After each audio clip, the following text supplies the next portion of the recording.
Hello, I'm Dapper Dan Gavosden, and I own every issue of Amazing Spider-Man, including the annuals, which definitely count. And I'm Mischievous Marcinacchio, and I too own every issue of Amazing Spider-Man, including the annuals, but Dan, the annuals don't count. Well, welcome everybody to the Amazing Spider Talk, the show where two fans and collectors uncover the strange, fun, and fascinating history of the Spider-Man comic universe. Thanks for joining us for this review episode of the Amazing Spider Talk. If you want to swing along with us on our journey through Spidey's past, present, and future, subscribe to Amazing Spider Talk on your favorite podcast app and leave us a review to help spread the word about our show. This podcast exists because of the support of our Patreon members. We have over 200 of you now, and that's really wonderful, just to have a great community of support for our show. But if you want to join that club and receive early episodes, exclusive artwork, and keep this podcast going, go to AmazingSpiderTalk.com. You'll see a big Patreon button, and you can consider joining, where all the episodes of Season 6 are already up several weeks early, including interviews with some of our favorite Spider-Man creators. We're 4 episodes into Season 6 on the Patreon, so please go check it out. Today on the show, Mark and I are going to be discussing Amazing Spider-Man Volume 6, number 27. This issue was written by Zeb Wells. The cover pencils and interior pencils are by Ed McGuinness. Inks by Mark Farmer. Covers by Marcio Menyz. And, of course, letters by VC's Joe Caramanga. This issue was first released on June 14th, 2023. Mark, why don't you hit us up with this post the death of Kamala Khan recap of issue 27.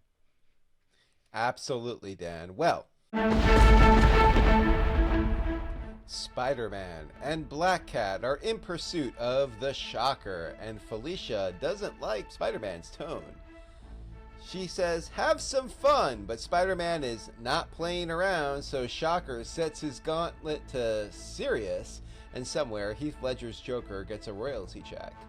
Black Cat goes down to Shocker to get all flirty with him, and Spider-Man is still not amused, which leads Shocker to wanna kill them both dead, but oops, his gauntlet fell off. Felicia becomes an instant meme by doing the why not both shrug about her mischievous ways. Shocker jumps in the background shouting, you're gonna die! Before he can add another E to that sentence, Spidey punches him out, and that's that. Felicia recaps last issue, the death of Kamala Khan, an Amazing Spider-Man supporting cast member whose history on this title spans decades. Also, the city is quiet since the emissary evaporated, and before we can linger too long on that beat, Doc Ock's harness appears briefly.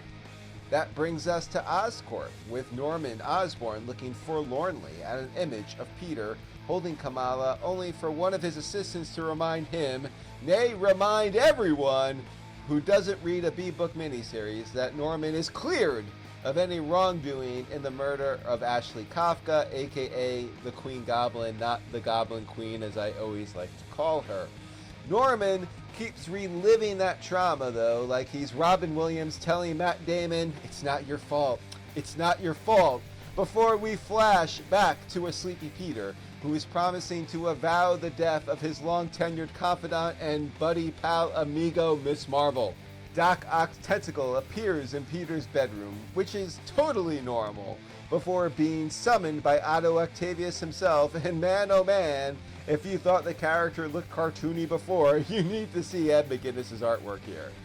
Doc Ock starts reciting some poetry, or maybe it's song lyrics I don't recognize. If it's song lyrics, it must be a modern pop song, because if it was anything from 1999 or earlier, I would be all over that like the Gen X nerd that I am.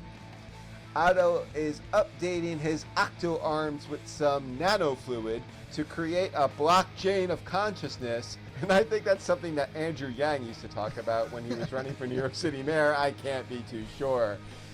Flashback over to Oscorp, and Norman is still looking pretty forlorn and googly-eyed about everything, and he says the subtext out loud that he was so busy being upset about Miss Marvel, he forgot, nay, we all forgot, that he killed Queen Goblin in a miniseries that probably about 25,000 people bought. Norman lays it on pretty thick here, but Peter, despite being dour and mad about everything else, believes in him and doesn't think Norman is about to relapse into becoming a goblin at the moment. Foreshadowing much? Right on cue, we find out that the Queen Goblin's dead body naturally was not incinerated and instead is going to be studied for science. And well, what do you know? The Queen Goblin is alive and well and killing again. Killing so much, we might want to call her the Goblin Queen. No, she's still the Queen Goblin. Anyway, flash over to J. Jonah Jameson, who is utterly outraged that he hasn't shown up in a major Spider-Man story in ages, as well as being annoyed by the New York Bulletin running the story of him wearing Doc Ock's harness. That happened, what, a few months ago, a few years ago? Who even knows anymore? And just like Eddie Brock in Part 3 of Maximum Carnage, there's a knock on the door, and a very beat-up harness is there waiting for Jonah. And that is issue 27, Dan. Why don't we get into our review?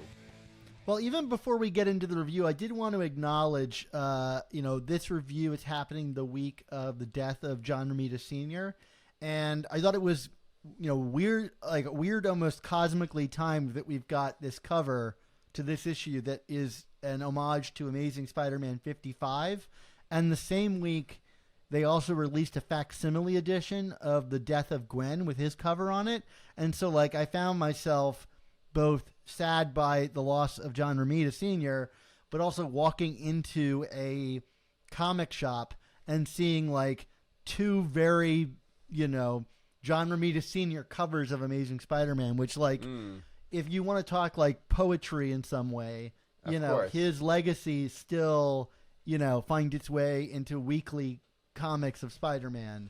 So I thought that was kind of, I don't know if I was touched by it or what, but I was quick to note it, that's cool, in some way. A very cosmic coincidence, but a good one for sure. Yeah. So let's talk about our overall thoughts on this book. I mean, I think it's pretty clear this is a transition issue. It's one of those classic, we see all these different puzzle pieces that have been scattered throughout the run, and we're checking back in on them and setting some up to be followed up in this arc and others to not be, but maybe just to check in on them. I'm kind of glad that we got a lot of the check-ins that we got here, and I think a lot of them seem to be something that is going to be directly addressed in this particular arc. But at the same time, as satisfying as it is to go hey, the stuff that happened before is still impacting this book in the way sequential comics should be, but don't always operate. I don't think I'm really that into a lot of the stories that are being presented here for a variety of reasons we'll talk about. But I don't think this is a bad comic, but it's it's having to juggle all these things that are either set up poorly, have weird characterization. It's just kind of a smorgasbord of fine, Yeah, I would say this is a pretty unremarkable comic, and what I will remark on is that I think the storylines and beats and dangling threads that it does choose to focus on are kind of not necessarily the stories I don't care about, but kind of the stuff like Kamala Khan or what Norman Osborn did in Gold Goblin, which I enjoyed as a miniseries, but I don't know how popular it was outside of, the highly online niche fans that we are. It's that's what it chooses to kind of continue of, and all of the stuff that I think from a larger mainstream perspective that people want to know about, what's going on with MJ, what's going on with the kids, what's going on with Paul. There is nary a moment about any of that, and you're just kind of oh, okay. I don't think that we're not going to see it at all, but the priorities of this book just are continuing to be all over the map, at least in terms of how this issue presents them. And I think a lot of that, I mean, if I had to speculate, comes from the bi-monthly shipping schedule, which is we're going to check back in on that stuff when we get JR available, right? But because we need to slot in, another artist, and who wants to focus on a different story, we can't get that straight away, And as a result, it kind of makes Peter seem a bit callous towards people he's cared about for a long time, like I think it would be only natural that Peter would go like, hey, MJ, like you lost your family in the last issue. I'm not completely cold-hearted about it, but there's no mention of it.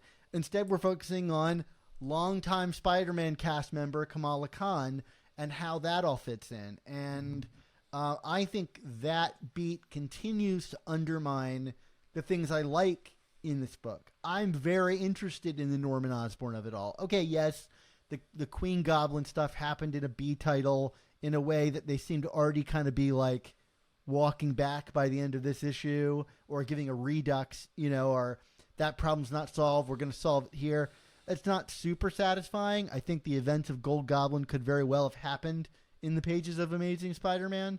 But like even that story is tainted by the Kamala Khan of it all, because like we should have a story of Norman grieving his actions in regards to the Queen Goblin, but instead it's diluted by being like, well, it's both Kamala Khan and this, and it's like, okay, but I did want to start a conversation off with like, I think this book in a weird way sort of addresses your complaint in the last issue, which is you said like this book has no joy in it. Like Spider-Man is like really dark and dour. There's no like win or like up. I'm not saying that they like gave him that in this issue. There's a minor win for him, but it does at least seem to be like on the page being acknowledged. I'm curious to hear your thoughts about that. Yeah, I mean, it's funny going into this issue. Of the many complaints about the fact that I don't completely hate and despise this run that I got was that I guess there was some kind of storyline or article about that Spider-Man's dourness, or makes him kind of treat a quote-unquote classic Spider-Man villain as a chump. And, I guess that was meant to be the Shocker here. And I was like, oh, the Shocker, famously the one who had a fight with Silvermane's severed head in the Superior Foes of Spider-Man. I mean, that classic Spider-Man villain. Anyway, point being is like, I actually kind of appreciated the setup of Shocker being used here kind of as a punchline in Spider-Man's like down phase here, because I feel like at least in terms of Peter and Spider-Man,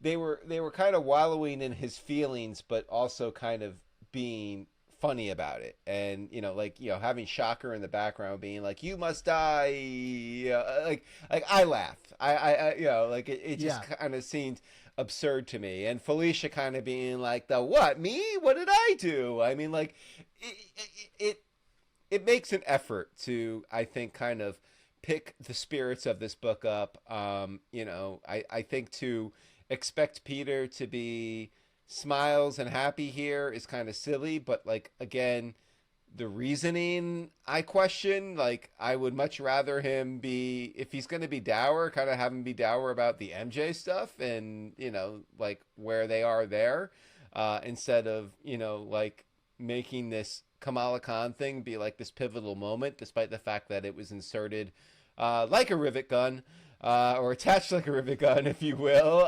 to quote my famous phrase here. I don't think this book was joyless by any stretch, but like, it's where it tries to kind of soften the blow. I question where they're kind of pulling the levity from, I guess, if that makes any kind of sense. Yeah, and I actually think, like, I mean, look, I'm not going to harp on the Kamala Khan thing anymore because I think we, like, covered it pretty exhaustively last episode. But, I think there's, like, a really natural way to take Peter back down this road again. It's like I finally picked myself back up. You know, I went on a vacation with Black Cat.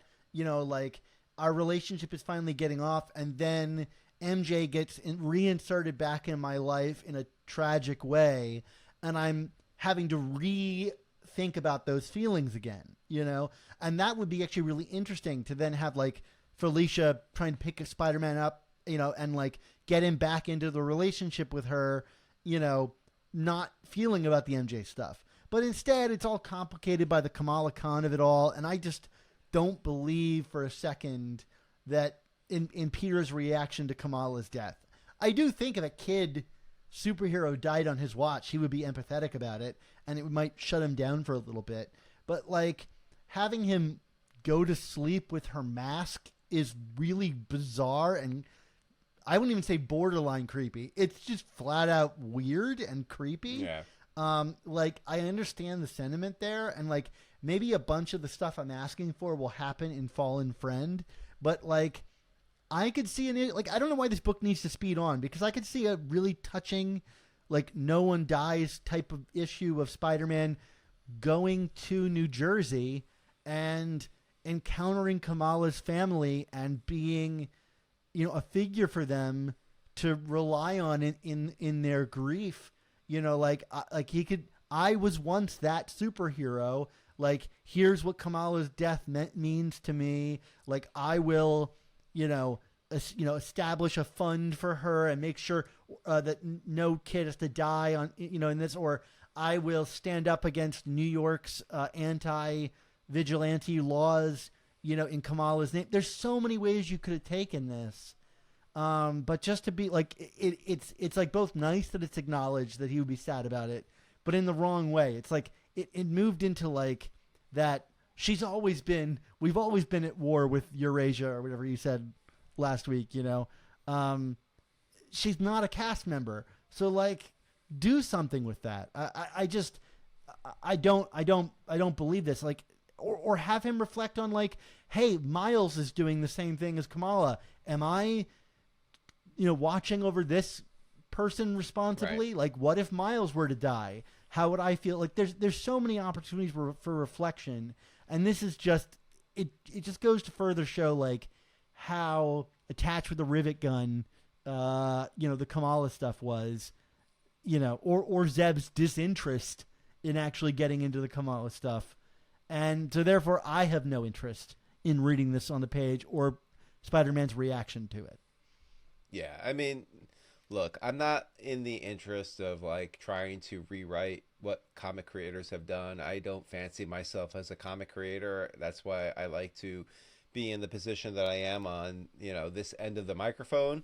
But with that said, Dan, you just, like, outlined, you know, 3 or 4 very tangible things that, you know, could be done with the storyline that are not being done with the storyline. It's, you know, without belaboring the point, it continues to be forced and inorganic, and this is what we kind of get out of it. What is your takeaway, though, with kind of the Black Cat relationship of it all? Because, like, I found it, and, you know, we really didn't talk about it in the last couple of episodes, but, like, I thought, given what they were building prior to the Dead Languages arc, that Felicia was, like, notably absent throughout this entire thing, and now it's like, nope, she's back and we're dating again. And it's just like, you know, talk about rivet guns. It's like, you know, what is this relationship right now? Like, it is so undefined, and just kind of creators, you know, telling, not showing here. Well, I mean, again, not to, like, rewrite it, but imagine if Kamala's role was swapped with Black Cat's, you know, like, and you have the death of Felicia, you know, in some way, and right after they had kind of reconciled, and it's like Spider-Man had sent, incidentally, Mary Jane to another dimension, and now his new girlfriend, you know, is dead or whatever. Like, I don't love the fridging element of that, you know, but, you know, at least thematically it, you know, would have fit in some way, you know. That's the thing about the Kamala, and we said it, is like, it's not thematically interested in that, which is why you don't get any of the follow-up stories that I just outlined, you know. I mean, yeah, the other problem is like the way that the story was told. It's like out of order.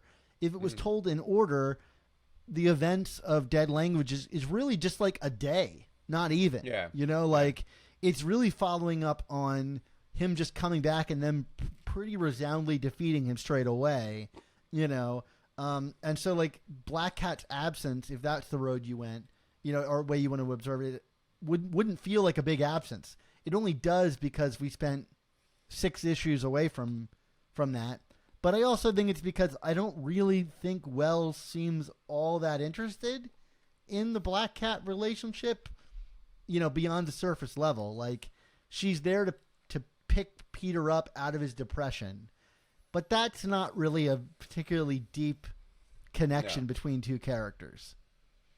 No, I mean, that's it. I mean, like, and I mean, heck, MJ and Felicia had a mini series leading up to this storyline. So like a lot of this just doesn't make sense to me, Dan. I mean, that's the bottom line. It's like these are storylines that should be intersecting in some kind of meaningful way that aren't, and then storylines that were more or less, I mean, like putting aside the fact that the stuff with the Queen Goblin happened in a B book, it's more that, you know, in terms of the characterization and the growth of Norman Osborn in his current role, like, we really haven't addressed any of this, and now, but it's all, like you said earlier, it's all being centered around Kamala Khan, and so it's just this idea of like picking and choosing when we want to like bring things back up and tie things back up and bring characters in and bring characters out. Like, nothing seems to be harmonious right now. It's all to use another Marxism, it's all jazz in terms of just kind of, you know, oh, we're gonna improv here, we're gonna improv there, and nothing feels symphonic, nothing seems harmonious, and you know, it kind of is continuing with the frustration in my mind. I mean, to me, I do think there is still some order to it. Like, the death of the Queen Goblin makes sense narratively, like that, like Norman would kill his sins, you know, and that's like a furthering of that character. It's just that conclusion came like 3 or 4 months ago, you know. Well, that's what I mean. Like, it's yeah. But like Dead Language to me and its conclusion is the first time that I felt like that harmony has really been massively disrupted, because like ideally Dead Languages would have ended addressing all of these things, and when it didn't, that's where the cart really went off the rails. Right. To double down on that, like there's this issue of Marvel Voices, which is this kind of anthology initiative that Marvel's been doing to highlight like LGBTQ creators and storylines. And they've been really great, and a lot of them have really touched on Spider-Man's world. There was a Spider-Verse one, but there was one that just came out called Pride, issue number 1, and there's a Black Cat story in it with Gambit. And the whole story is about like how Black Cat like won't define herself as in a relationship with Peter. And at the end of the story, Gambit asks like, well, like, what about this relationship with Peter? And she says like, we are nothing. Which, like, in the context of, like, what I'm reading in Spider-Man is really bizarre. So, like, is there a breakup coming that issue is already, like, it's just all over the place. And it's like, reading this as a person who picks up books week to week, I'm like, what even is this? I can't keep track of it. So, anyway, I find that another storyline that I want to get invested in it. But when the characterization is this all over the place, it's really hard to like say that I know enough about it to like say I'm invested in where this story is going. So anyway, you wanna talk about the Slack here, Dan? Let's do it, Mark. Let's get into the Slack. Okay. Well, hundreds of listeners like you hang out in our community of Spider-Man fans on Slack. The amazing Spider Slack community is absolutely free to join, and you could jump into active conversations with awesome people about collecting, conventions, movies, new comics, old comics, and more. Dan, what the heck is happening in the Slack this week? All right, Mark. I may be completely sleep deprived and have derailed the Slack in a way that maybe it will never recover from. So okay, this is in the non-comics discussion on the Slack, and maybe you could help me here, Mark. My son has this like monkey toy.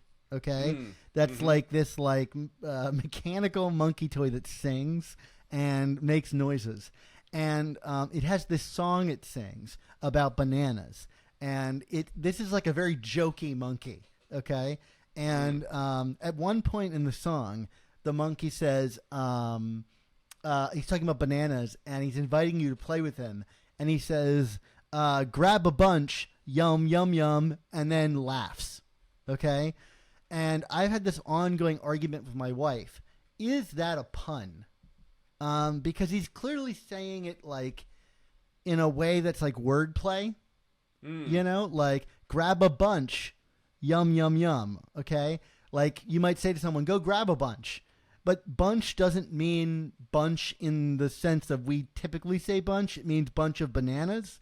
So I posed this question to the Slack, and the Slack devolved into this discussion of like, what is a pun? Can it be a pun if the pun is off of the new interpretation of the word? If I were to say to you, Mark, a monkey tells you to grab a bunch of bananas with a laugh, would you say he's making a pun? Is it wordplay? Is he just saying literally, go grab a bunch of bananas? Wow, this is taking a deep layer I wasn't expecting. Dan, I'm taking it literally, not figuratively here. I mean, like, I would think he's telling me to grab a bunch of bananas. I don't know, why is he laughing? What is this monkey?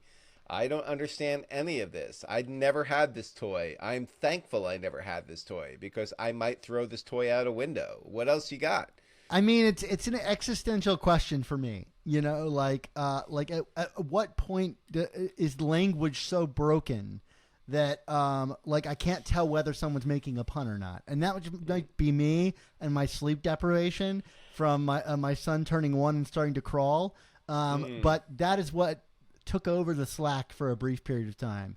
So anyway, if you want to get in on my slow unraveling as a person, you can come join the Slack and be a part of that conversation. I don't know if this is a deterrent or an advertisement, but my brain is slowly unraveling in the Slack. You'll find a link in the description to this podcast episode, and it'll get you right into the Slack, and you can talk to us about Spider-Man and maybe even a little bit about banana puns.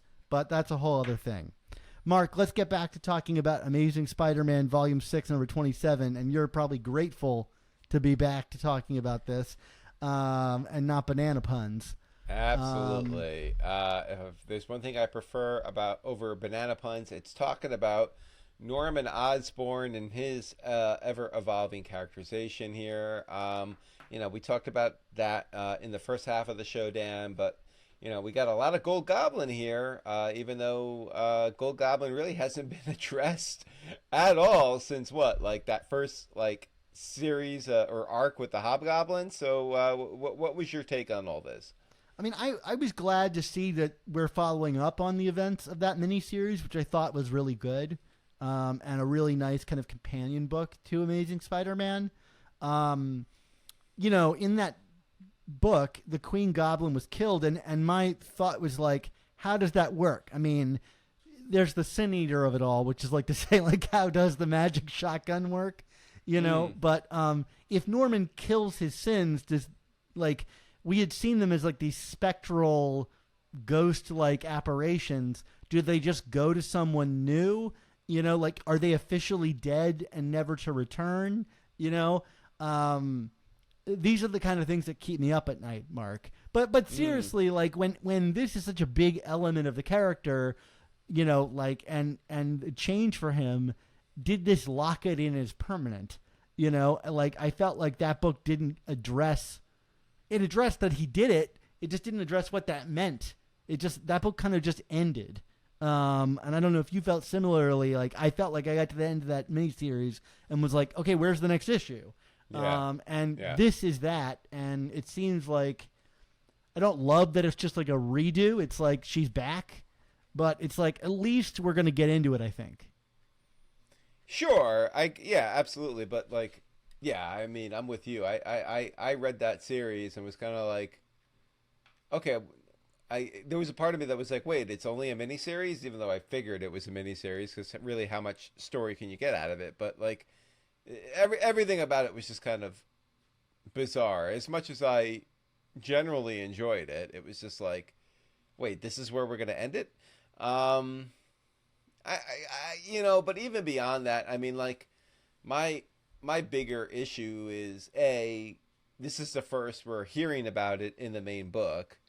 And then B, it's like getting further diluted by all the Kamala Khan stuff. So it's just, again, it's like, this is a good opportunity.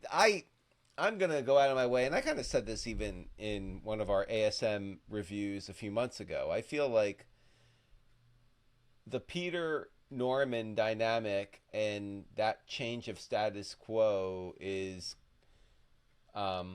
almost criminally underexplored right now. There is a lot to mine from there, and while I understand that there are some fans that would rather hear about Peter and MJ or Paul or whatever, like, we know that they're working together. We know that Norman was kind of a salvation for Peter when everyone else turned their back on him in his mind, but like, there's still a lot more I feel we need to kind of explore as readers to kind of fully align with the fact that Peter is teaming up with this person that has caused him all this torment and tragedy. And we're just not doing it. And this storyline kind of furthers that. Like, we have some interesting morsels here that we can be exploring, but it just seems like Zeb is just not really interested in getting into the psychology of it. He's just telling us, but they're together, and and Peter's okay with it. And I want more. I want more than that, basically. And going back to our review of Amazing Spider-Man 24, where you brought up like this issue, and at the time I thought perhaps we would get to it, more. In this issue, when we didn't do that, in this issue, it feels hollow when Peter says, like, maybe we can be friends, and it really like plays it up as an emotional moment.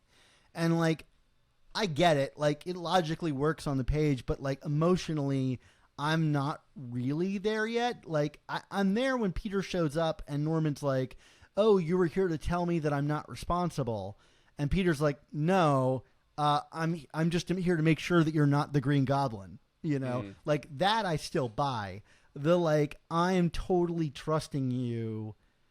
I mean, I believe that Norman is healed, but I want to, I mean, there's like I said, this book seems on fast forward because you could do a whole arc of Peter, like, exploring what it feels, like to unpack all the things that Norman has done to him. And like, we got some of that in issue 9. I thought that great Judgment Day issue began to unpack that, like the ghost of Gwen haunting Peter and judging him in some way. But that's only really the start, I think, of something that could be way more satisfying.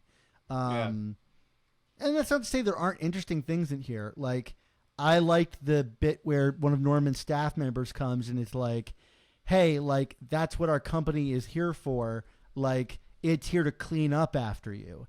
And him feeling like really troubled by that, like he's seeing stuff he's established in the past still working for him. It's a similar thing to like Iron Man, like Tony Stark realizing that he's building weapons of mass destruction. And now that he's a hero, he has to deal with, what that meant, except this isn't more like a corporate structure. Like, if you were to suddenly discover ethics as the top, at the top of a company that has done nothing ethical, what does that mean for you? I found that interesting, but again, if this is the only lip service we get to that, it's like a bit disappointing because there's a great story to be told there. Yeah. Speaking of villains and journeys, do you want to talk a little bit about Doc Ock in this issue? Yeah. This is the storyline that I think I'm like least interested in, which is unfortunate because I think we're getting a whole arc about Dr. Octopus. And it's not to say like I don't think that the character is written like correctly for where he's at right now. You know, we have an Otto that was reverted back to his 1960s self, and he's written like his 1960s self, which is this like larger than life cartoon character, and Ed McGuinness's art reflects that. Although I actually do think it's more cartoony than even the 1960s version of Dr. Octopus. I just cannot invest in this character. Like, this is a broken character for me, and maybe we're on the path to healing it because Otto is interested in like his memories from Superior, and maybe we're just playing with him before the box gets put away again in the way that Wells did with Venom during Dark Web, and he got a brief moment to explore old Venom again. But I just can't, like, we've seen so much development of this character.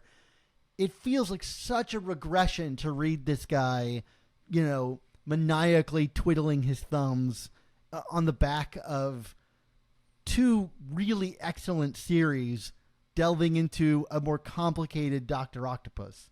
What are your thoughts?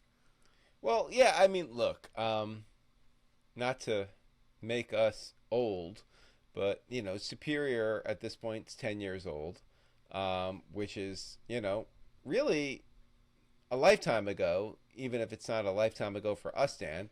So, you know, hypothetically, many things could have kind of reset and restarted with the character. With all that said, it's like, you know, I'm reading this comic and I'm kind of getting like, you know, Kraven the Hunter during Beyond vibes, which is like, I'm like, do we even know really what the status quo is here? Like, Yeah. creators, I think that might be a little unfair. I think there's more of a handle on it here than what we had with Kraven during Beyond, but like, either way. I didn't even like Otto during Beyond. Like, that felt like a cartoon version of the character even in Beyond.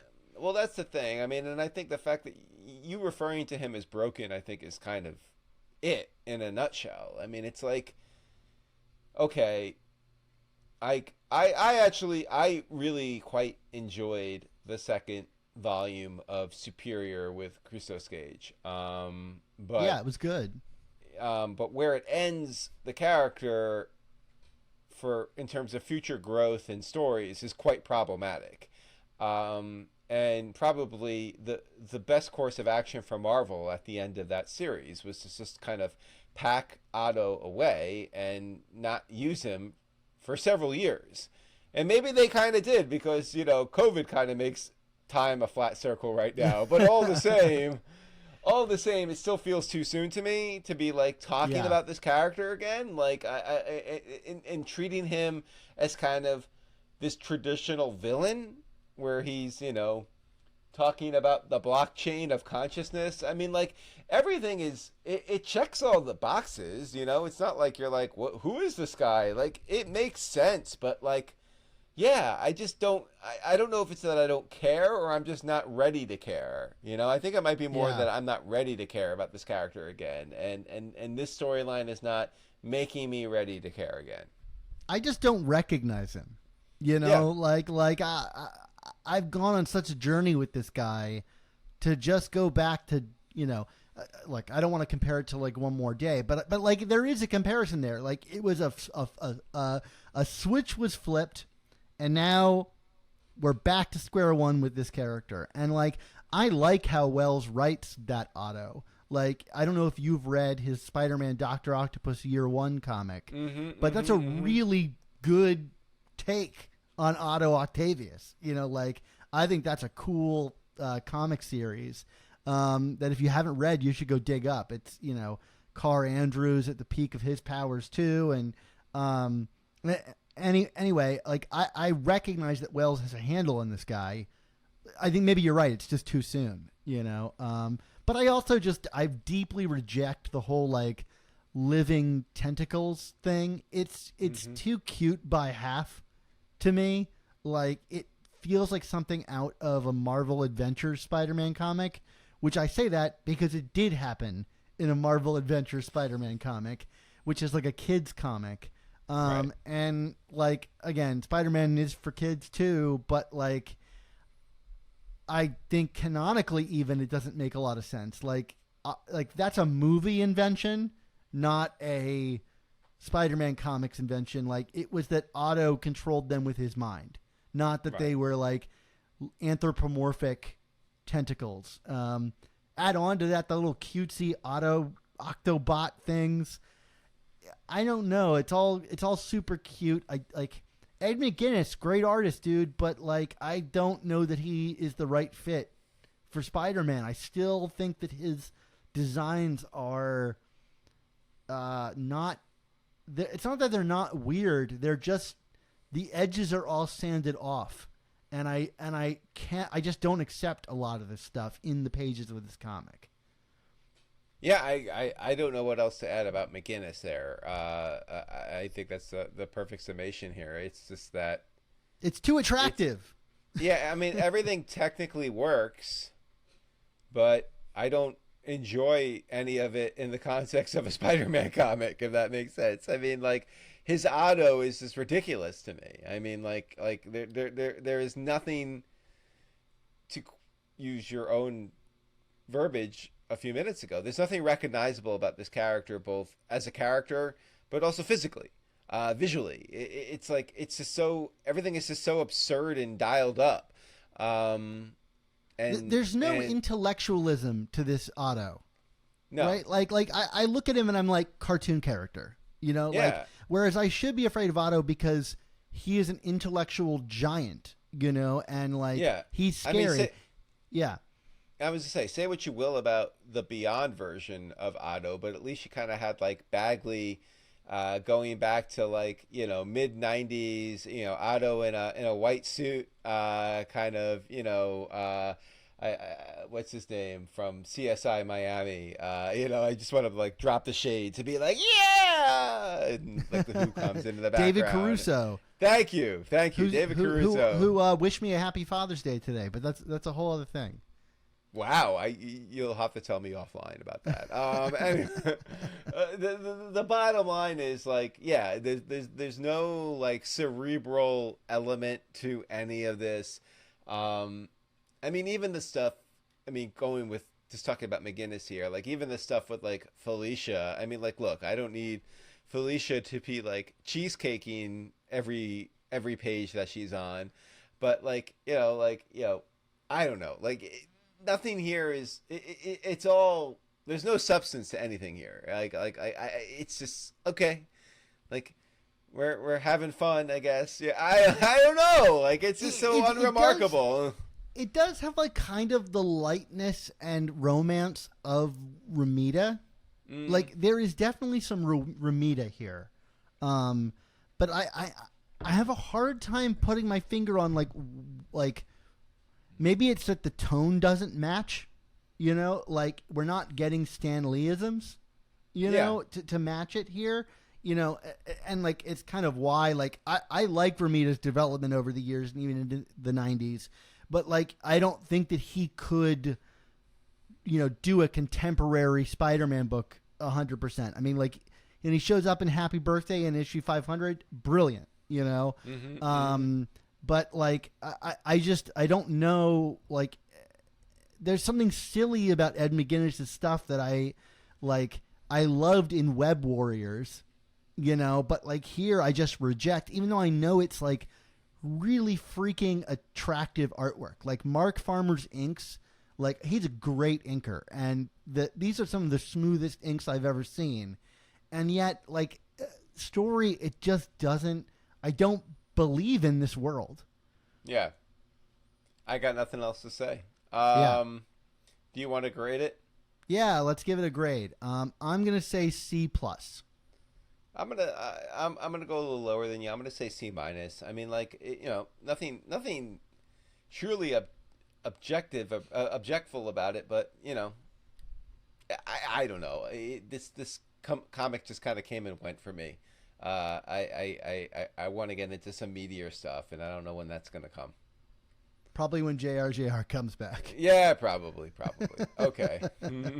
I feel bad ragging on this guy who's very talented, but like I can't help but like admit that I don't connect to Ed McGuinness's work on this book. I just don't.